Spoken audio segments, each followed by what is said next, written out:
I'm Ryan Armbrustmacher, and this is another Tuesday Tidbit presented by the Regroup Advisors. There's a lot of challenging parts of sales for sure, and you're never guaranteed what your income is going to be from one day to the next, 1 month to the next. So one of the most important things is to accurately forecast what you can reasonably expect per month, per quarter, and so forth. So it's very important that you spend a lot of time with that and be realistic about it as you go through the process. So I've kind of learned some things over the years that have helped me kind of keep my goals in check and be realistic about where I'm going to be, and kind of wanted to share some of those with you today. So I think the first thing that you need to do is kind of break them into 3 different buckets. I think the first group is those that have shown some really strong buying signs and you feel like there's a pretty realistic chance they're going to close within the next month, 2 months, something in that time frame. Kind of put those in one group and make sure to stay on top of those. And a big part of that is understanding your sales process. Some are quicker sales where it doesn't take a long time for the client to give you an answer, so kind of put those in those group.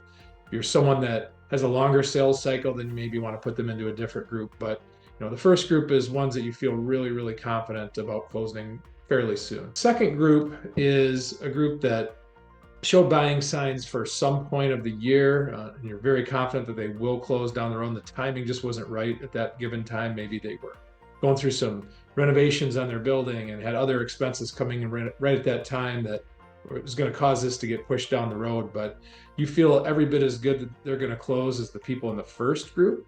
But this group and the second group is further down the road. So you kind of put them in that area. Lastly is sort of like the long shots, or those that you felt pretty good about the meeting that just were not at all ready right now. You don't really know exactly when in the future they're going to be ready, but it was a good enough conversation that you do want to keep them in your funnel to follow up with down the road. So, but you should analyze that literally every day. Analyze all 3 buckets every day. Things can move in and out of there rather quickly. Things happen fast in the sales cycle sometimes. So, but it's important, I think, to break them into those 3 categories and really only put people in that first bucket that you have super confidence they're going to close. A great full pipeline sure looks good at the time, but it looks worse to have final sales numbers that come nowhere near close to that. That's been another Tuesday Tidbit presented by the Regroup Advisors, and we look forward to talking to you again soon.